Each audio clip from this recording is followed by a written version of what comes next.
that to debrief. Okay. All right. Thank you. All right, well, 11:05, let's jump in. Thank you again for joining. My name is Ashley French. I am the Director of Talent Acquisition for ACDS, which is Arkansas Center for Data Sciences. Mental health is something that we really don't talk about enough. Often we're embarrassed to admit we even have these feelings.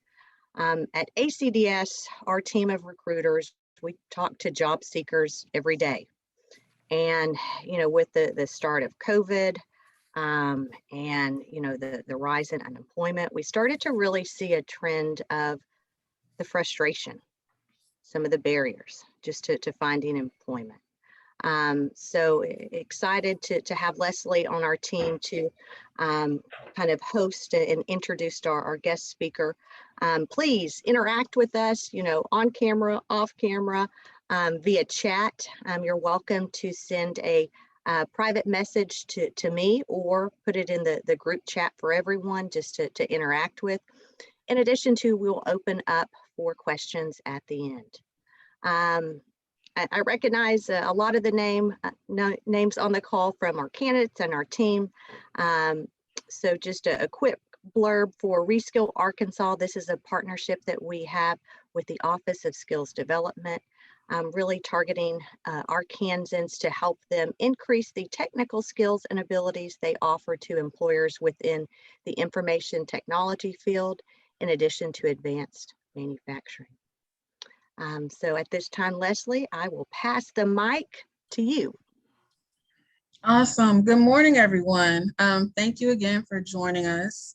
So one of the reasons why I felt that this was a really important subject is because oftentimes we talk about the pieces of unemployment. We talk about where you go to sign up and what classes to take and so forth, but we never talk about the holistic picture of how unemployment is ultimately affecting people. So when I mentioned the idea of having a webinar discussing the effects of unemployment on mental health, I felt it was important because, like I said, oftentimes we don't talk about the whole picture. You go from being unemployed to being able to take care of your family, paying bills, and feeling like you have purpose. And oftentimes our jobs provide a sense of validation. And once you become unemployed, all of a sudden, all of that's gone, right? And I can relate to this situation simply because I spent the last year of my life being unemployed, and it changed my life drastically. I had to move in with my parents. That sense of pride and validation that my job provided for me was now gone. And as I began applying for jobs, I wasn't getting the responses that I thought I should based on my work history and my education. And that began to make me question myself, made me begin to question my abilities, which in turn made me feel negative about myself and the situation. I received rejection email after rejection emails, interviews that didn't lead to anywhere. And I applied for over 100 jobs with one particular company. So I reached out to our guest speaker, Tanithria Buffington, and she helped me change my perspective and outlook. She helped me think of a more positive way to approach things and think of a more positive way to respond to those rejection letters. So I continued to apply for jobs. And after making it to the final round twice, all it took was one yes, and I was able to finally secure a job. So the one thing I really want those of us who are listening, who may be struggling with being unemployed, being underemployed, as well as receiving rejection letters, it's going to happen. But remember, you are not alone in the struggle, and that there are so many other people who are going through that, but there are also so many resources that are out there and available to you, whether you can pay for them or whether they're free resources that can help you get through that kind of dark period of being unemployed and trying to figure out what your next move is. So now I'd like to introduce you to Tanithria Buffington, and she is going to tell us a little bit more about how to cope with the mental health effects of being unemployed. Thank you, Leslie. Thank you, everyone on the committee or the company that brought me in. I appreciate, as I was talking earlier, I appreciate companies who are able to look at people holistically and not just for what they can do for them. So I applaud the efforts definitely to provide help. Again, I am Tenetria Buffington. I'm a licensed professional counselor. I've been doing this work for about 15 years, so I'm not new to this, but it is something I think we will always have to talk about. It's always important for us to take care of the whole person. So again, I don't want to prolong the time. Today, we want to talk about the effects of unemployment on your mental health, but not just the effects of it, how to cope with it. And that's the real important piece. We want to talk about not only letting you know that these feelings are very normal and you're not alone. So many people, particularly with COVID, so many people had to experience unemployment and they never thought they would be in that position in their life, or, just there were so many things that influence the unemployment rates. And so we want to just say, again, you're not alone and there is help and there are resources and skills that can help you get through this tough time. One of the main things that I recognize in my profession is anxiety. That is probably the main thing that people come in to see me for. But when people are typically dealing with unemployment or underemployment, the anxieties tends to spike. Why? Because as Leslie said earlier, so much of our identity, our confidence comes through our employment. And so when we lose that, sometimes people lose a sense of who they are. They lose a sense of their worth. And so we want to make sure that you understand, again, that that's very normal. Some of the signs that I tend to see are increases in anxiety attacks. A lot of people have experienced anxiety attacks and never know that they've experienced anxiety attacks because they differ for each person. So an anxiety attack could be increased heart rate, difficulty breathing. For some people, they've gone to the hospital thinking that they are actually having a heart attack because it's such a tense, tight feeling in their chest. So there are a lot of different blurred vision. All of those are signs of anxiety attacks. And so if you're experiencing anything like that, that could be anxiety. And again, what happens if you start to experience that? You start to think, oh no, now I'm having physical health issues and I'm unemployed. And so it increases the anxiety and makes the anxiety attacks increase even more. So again, I want you to understand that those things are really common. Excess worry. Again, when we're not able to provide the way we are accustomed to, of course we worry. But you're thinking, oh my gosh, what will in the future, how will this look having this gap on my resume? How is this going to affect me? How can I provide for my family? How can I do the things that we plan to do? All of those things we begin to worry and just think about it and having those racing thoughts of, I can't go to sleep because my mind won't turn off. My mind is constantly going with, what did I do wrong? How can I fix this? What's my next move? Again, all of that is a part of anxiety. We also see an increase in depression. Some of those symptoms can look like a change of your eating habits or your sleeping habits. So again, especially when you're talking COVID, I think everybody had a change in eating habits and sleeping habits.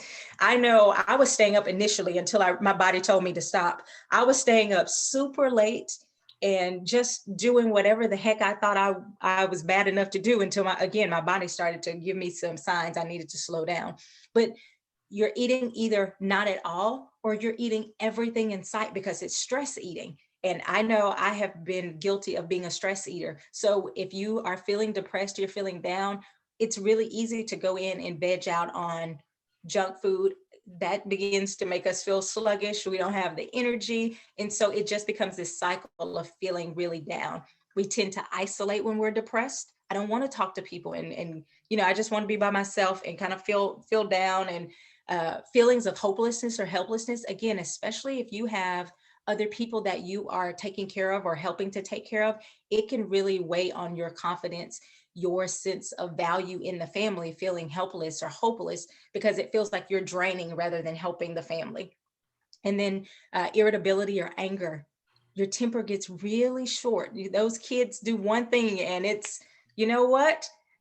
I was already irritated and now you just wasted milk. It's going to cost us money that I don't have, and it just begins to build. And those things they're hard, even though we can make light of it. It can really stress a person out to see resources leaving their house and not to feel like they have those resources coming into the house.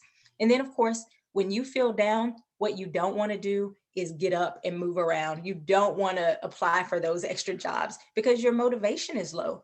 So then it goes back to that cycle of decreased self-esteem and less confidence. So these are some of the things. And if you notice any of those things, feel free to, put a me in the comment section or something to let us know that you are not alone. Let everybody know you're not alone in this fight. So let's keep talking. So how do I cope? I wanted to give you guys a really comprehensive list. And of course, this is not all inclusive, but I think it's a pretty good start of ways that you can cope with some of the stress that comes along. And some of these are interactive. So I want you to participate because I want you to leave this webinar with skills and feel like, hey, that was worth my time. And it really was beneficial for me. The first one, I always recommend exercise. Most of us don't love it, but it is so beneficial. Why? Because number one, physically it's healthy for our bodies, but number two, it releases the endorphins and the dopamine in our system. So we actually physically feel better after we've exercised. So it creates the chemical perspective as well as feeling more productive. You say, hey, I didn't sit on the couch all day. I actually got up and I moved around and I feel better. The next thing I put down was deep breathing. Now, I want to actually teach you all a really quick exercise with deep breathing. It's really simple. I will tell you what we're going to do, and then we'll actually do it. I like to tell people what we're going to do so they don't ever think I'm trying any funny business. So you're going to inhale through your nose for 4 seconds. You're going to hold that breath for 4 seconds, and then you're going to exhale out of your mouth for 4 seconds. So it's called box breathing. So it's inhale through the nose, hold it, and exhale. We're actually going to walk through that. We'll do it a couple of times just so you can get the pattern and the rhythm of the breathing. And then we'll keep talking about some of these other coping skills. So let's start. Everybody wants to get in a pretty comfortable position. When you are doing your breathing, when you breathe in, I always have to do it myself. When you breathe in, your stomach should go out because you're actually taking that breath in. And when you breathe out, you should feel kind of your chest go down and compress a little bit. So everybody breathe normally. Now inhale, 2, 3, 4, hold it, 2, 3, 4. Now exhale, 2, 3, 4. Inhale, 2, 3, 4, hold it, 2, 3, 4, and exhale, 2, 3, 4. Inhale, 2, 3, 4, hold it, 2, 3, 4, and exhale, 2, 3, 4. Last time, inhale, 2, 3, 4, hold it, 2, 3, 4, and exhale, 2, 3, 4. Okay. How did that feel? Give me some thumbs up. How did that feel? Typically, if you're really stressed, you'll probably do it more than 4 times. But that starts to, and I don't want to get nerdy on everybody, but that sends enough oxygen back to that little part of the brain, the amygdala, that sends out all of that hyperness that we get stressed out about. It starts to say, hey, we're okay. It's okay to relax. And so it's just giving enough oxygen to that part of the brain to relax us. Very good. I see Jenny says that was calming. Good. That's the point. We want you to be able to calm down when you're feeling really anxious. The next thing I have on the list is journaling. So many times when we are stressed, we keep everything bottled up. And it's just, that goes back to those racing thoughts. It's a cycle and we're just bouncing those same ideas back and forth in our head. Journaling allows you to get some of those feelings and emotions out. Oftentimes even brings a little bit of insight. As you're writing, you start to realize more things. You go, wow, I didn't realize I thought that. That's not a healthy thought. And you can start to challenge some of that thinking. So journaling is really good. Body scanning. Body scanning is pretty simple. When we are anxious, we tend to hold tension in our bodies. So one of the things I tell people to do is to visualize yourself under a scan. And as you are scanning your body, you are relaxing those muscles. So I literally use my hands and I pretend that they are lasers or some kind of scan.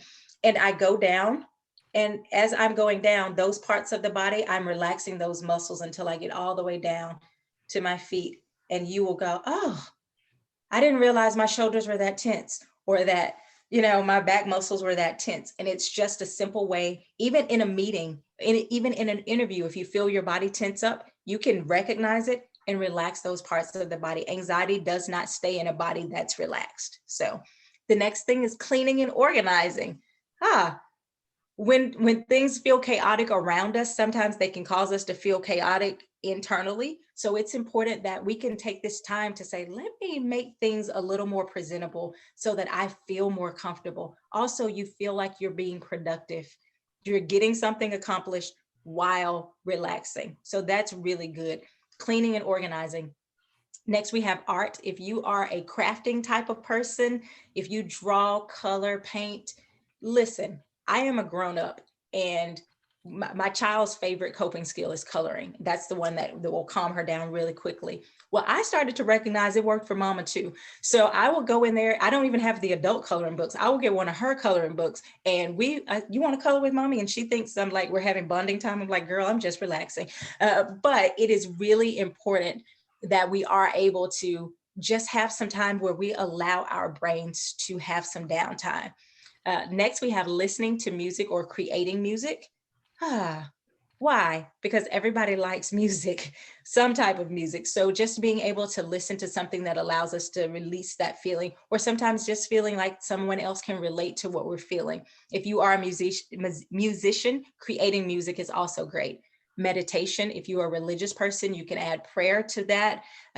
Meditation / prayer, I think always good things to get your mind in a healthy place. Muscle relaxation, which is basically you're tensing up your muscles and then you relax them. Why? Because when we are anxious, we often have tension and we don't recognize it. And so when you tense those muscles and you relax it, your body starts to recognize, hey, this feels different from the last time. And so when you start to tense, it will say, hey, this is tense. You need to relax. And so relaxing those muscles is really important. Again, you just tense those muscles for about 7 seconds really quickly, and then you slowly let those muscles out. That's really good. I put gardening, but really any kind of outdoor craft or things you do outside. If you work with your hands doing woodwork or anything like that, those are things that can help you get in a positive, healthy zone. Stretching at nighttime, amazing. Releases stress and tension from the body. Talking to your support system, working with people that are encouraging and not going to be judgmental, critical, all of those types of things. Dancing, it could be under exercise, but I like dancing better than the thought of exercise. I feel like I'm having more fun when I'm dancing. So I will turn on, I'm a Beyonce girl, so I would turn on something fast for Beyonce, and I feel like I just rule the world, and then I turn around and, we're back to life, but I still feel better. Cuddling with loved ones. I put humans or pets. You don't have to have another human being in the house. If you have your puppy or your cat or whatever you use, that releases a different type of chemical in our body. And again, we start to feel more connected and feel more relaxed. These next 3 are vital: eating healthy, drinking water, and rest. We tend to let our bodies kind of slip when we don't feel the best. You want to make sure that you are getting plenty of water, even during this sitting at the house, you're not working, drinking that water, because dehydration starts to mimic anxiety and depression. And so if you don't know that, you will often start to feel these things and you really just need water. It's not even that deep. You just need more water. So you want to make sure that your body is getting rest to rejuvenate. You're eating foods that give you energy. Next, I put laughing, because number one, I like to laugh, but again, it releases a different set of chemicals. And I'm not trying to be nerdy by telling you all the chemicals, but just it releases different chemicals that make us feel better physically and emotionally. The next thing is processing your feelings, actually sitting down and saying, how am I feeling right now? Do I feel rejected? Do I feel hurt? Do I feel scared? And being able to own that without any shame or guilt. And the next thing is to challenge our thinking. Challenge our thinking is so important, because these ways of thinking can cause us to have more stress and depression. Okay, we can go to our next slide. So here are 6 common unhealthy thinking patterns that tend to lead us down a negative path. The first one is filtering. So filtering is focusing on the most negative and upsetting feature of a situation while filtering out the positive aspects of that situation. How do you deal with filtering? You challenge it by identifying positive things that you may be filtering out. So an example is, I'm unemployed. Well, that would be considered by most of us a negative situation. Well, what are some of the positive things? Well, maybe I have money saved, or I have a good support system, or even though I am unemployed, I've been okay. I've been able to meet all of my needs, or I was able to get the unemployment and that covers my bills.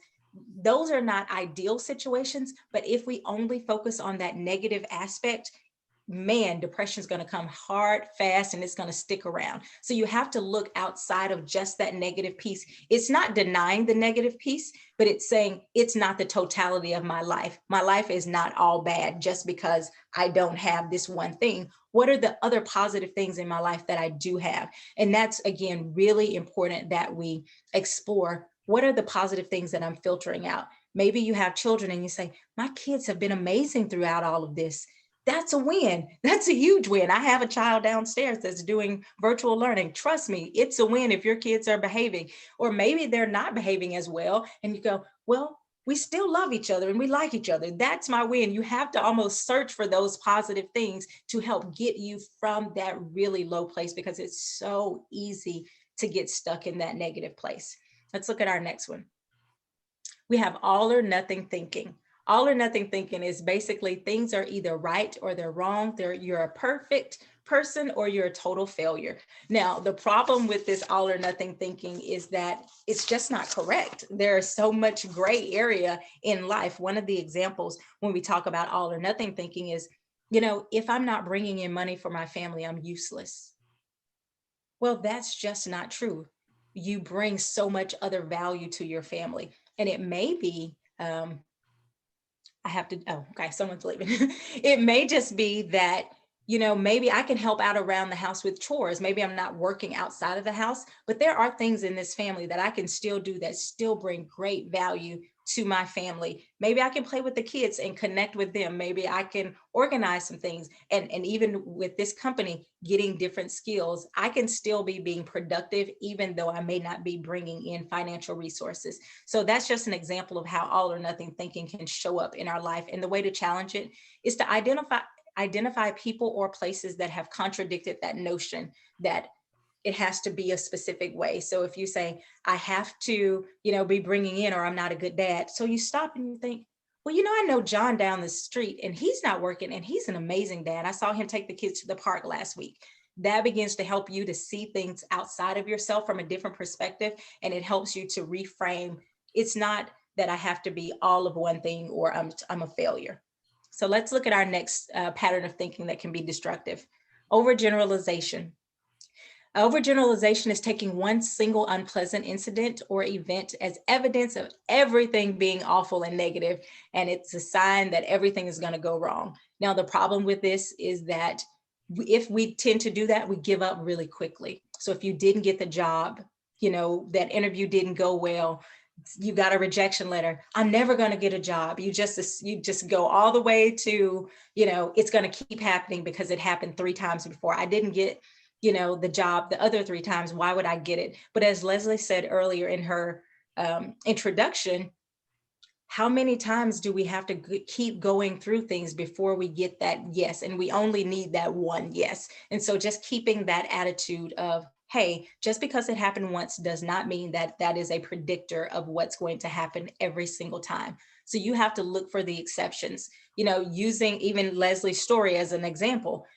Hey, she said she applied for this many jobs. I've only applied for 30. She got, over 100 no's before she got a great yes. So that means if I keep going, I tell people to remember my yes is out there.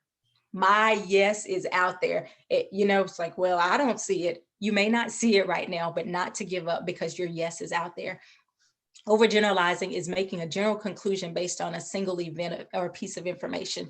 Look at other pieces of information. What else gives me the evidence? I've been employed before, which means I have employable skills.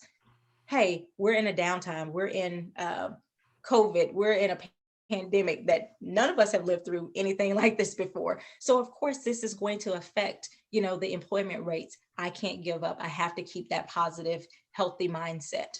Okay. Let's look at our next one, jumping to conclusions.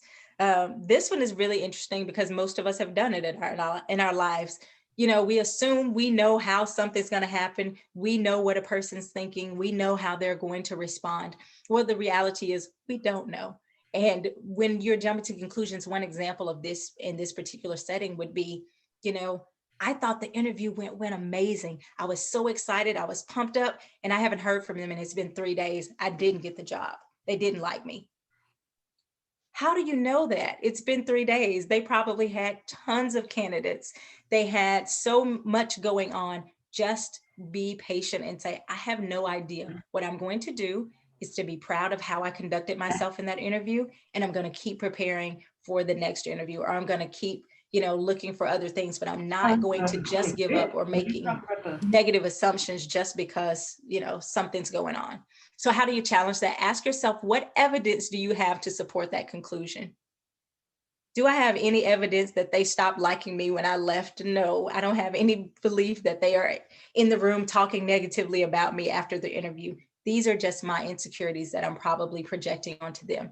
So again, don't project your insecurities onto others. When we walk into the room, maybe you recognize that you didn't have money to go get your fingernails polished. They're probably not paying attention to that. You are insecure about that. You say, oh my gosh, I didn't get to get my hair cut, and they're going to be thinking all of those things. They're probably thinking so much less about that than what you are. And so being really confident, hey, this is my insecurity. They're probably not judging me as harshly as I'm judging myself. Okay, so that's important, because I have definitely had those thoughts of, oh my gosh, what about this? And then you realize they don't care about that as much as I do. I had this standard of how I wanted to look. This is their first time seeing me. This is all they know. They don't know that my hair is different than it would normally be. They think I look fine because I'm presenting still in my best way at that moment. Okay. The next one is catastrophizing. And catastrophizing is going from A to Z. It is always thinking of the worst case scenario. It's, oh my gosh, if I don't get this job, it's gonna all be over. It's just, we're gonna be homeless under a bridge next week. And really, when you stop and you say, okay, so if I don't get this job, my parents have already covered rent for this month, so we're safe for, this much time. Or, when you actually stop and look at A to B, what's the next step as opposed to A to Z? The next step is, let me go in here and maybe I need to reach out to a recruiter and help to get a better resume, and I need to update my resume. Maybe that's step B, as opposed to assuming now we're going to be panhandling in the next few moments. Most of us have so many steps before we ever get to that place, but we automatically go to the worst case scenario. One of the things that people do is they go down that what if path. What if this doesn't happen? Or what if this does happen? What if? Well, here's the thing. Sometimes we actually need to answer those what ifs. What if I don't get this job? Oh, well, what if I don't? If I don't get this job, I'm simply going to keep applying. I'm going to, and maybe I have to go and get a part-time job for now until I get the dream job. But I'm not going to sit here and allow those what ifs to take over my psyche and put me in such a scared place, where in reality, if I answer those questions, usually we realize the answer to the question is not as scary as the actual question itself. So answer those questions and you will see, oh, well, I'll probably be just fine if that thing happens. And that takes away some of the sting from that. What's next? The shoulds. Oh, the shoulds keep us in this really bad place of, I should be at this place in my life. Because, honey, I was supposed to be a millionaire by 30. Do you hear me? And when it didn't happen, I was just so confused with life. Why am I not a millionaire at 30? And then I went, okay, well, really, 35 is definitely, I need to have hit this millionaire status by 35. But what happens is those should start to create this ironclad set of rules that everyone has to behave a certain way, or that we should have achieved a certain thing by a certain time. There is no manual guidebook to how we have to do life. You have to do life by what works for you. My high school classmates have children who are graduating high school. I have a kindergartner. I don't know who did it right or wrong, but we definitely did it differently. And so you have to say, I'm not behind them and they're not ahead of me, and I'm not ahead of them and they're behind me. Literally, we are just on different paths, and we're going to enjoy the path that we're all on. So, because if you start comparing yourselves and having those shoulds, you start to feel down. You start to say, well, this person's so happy. They've got a job. I'm sitting. Yes, this is where you are. How can you become the best you in this space where you are at this time? How do you challenge that? recognize that there is no specific path that everyone has to travel, and there's no specific time frame that we have to meet these great milestones. Own any mistakes that you recognize that you made, identify the lessons from those mistakes and move forward. Don't get stuck in a should have. I should have done this. I should have gone to college and got that third degree. I should have done this. You didn't. Now, from this point on, you could choose if you're going to go back or if you're going to make the most of the level of education that you have right now. So making the most of it and learning those lessons and not getting stuck in what you could have or should have done. Let's look at the next thing, our resources. So we want to identify some resources that will help.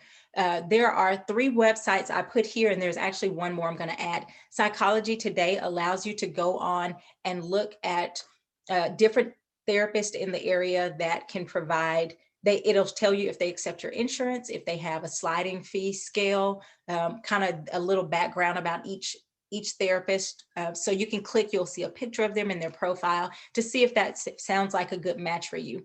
There's also a site called Therapy for Black Girls. And this is for if you are looking specifically for clinicians of color, you want to make sure that you can go to a place where they specialize with clinicians for color.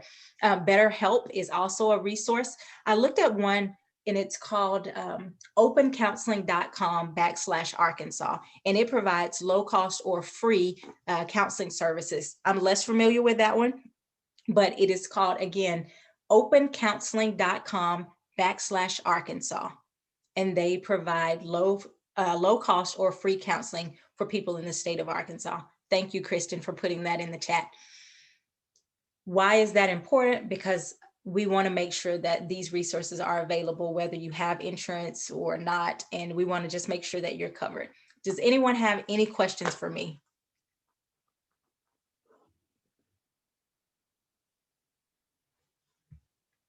I'm going to check the chat, see if there are any questions.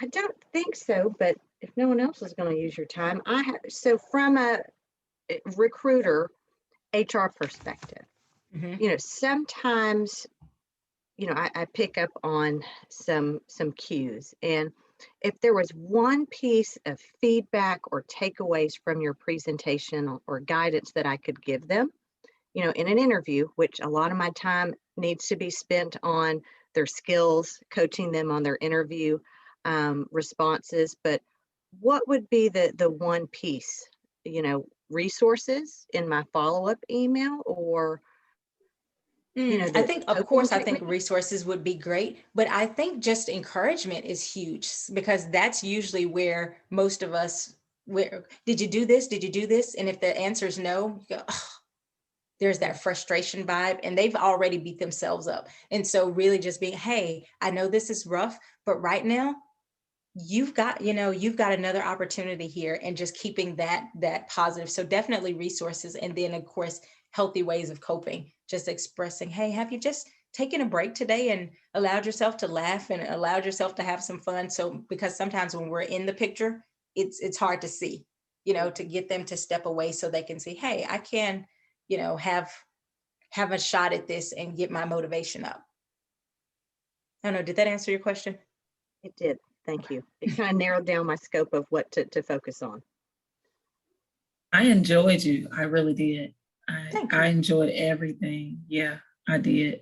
I felt like I was in a one-on-one therapy, just, oh, okay. So, but it was really helping. And, I just thought about me and everybody else, my family, and just listening and just sitting here and just kind of, weaving everything in.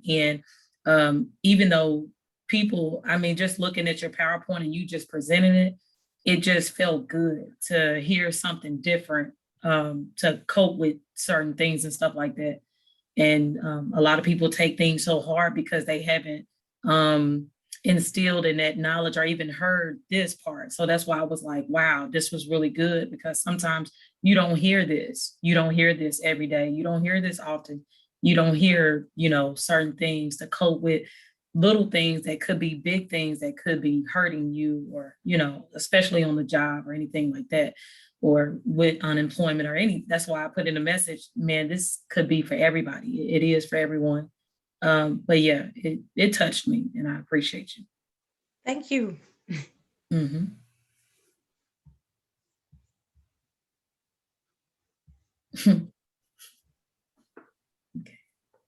Any other questions? Ashley, you got anything you want to add? Oh, just thank you. I'll be honest, I kind of messaged Leslie on just how fantastic, and no wonder you were a big recommendation to have come speak. And I think you helped me better support some of the clients and candidates we work with. So thank you so much. Thank you for having me. All right. So one more time, any questions? Anything on your mind? All right. I guess if there aren't any more questions, thank you. Wait. I got one Okay. more. Yes. So what if someone personally, like say if one of my, I do a workshop once a month and I have like 40 claimants, what if they just wanted some type of one-on-one, or if I kind of was listening to their story and I said, you know what, I know a resource I can, refer you to. Do I use Psychology Today, or do I give a direct referral to you guys, maybe to y'all program, or how do I do that? Is that for me? Yeah, anyone, if, Oh. yeah.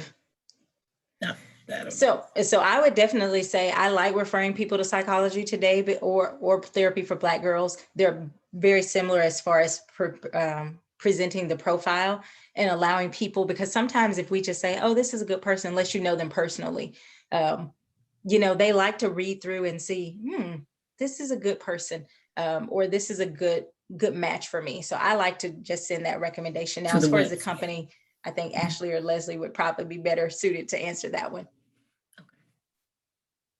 Jackie, I mean, we're always open to referrals. I would not say, we are qualified on the counseling side of the house.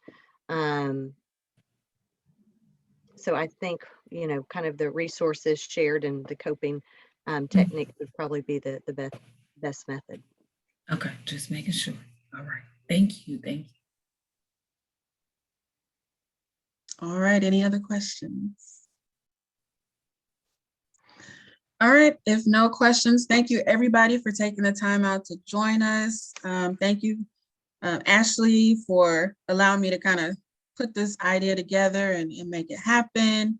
Thank you, Tanitria, for taking the time out to actually attend and provide us with a lot of great information and ways of coping when we're unemployed, but even just ways of coping with everyday life, especially the breathing exercise. I was like, ooh, this is nice. So I think we can all walk away being able to take something away from your presentation that we can use in our day-to-day life for ourselves, even to help other people. And so I appreciate you and thank you for taking the time for coming out.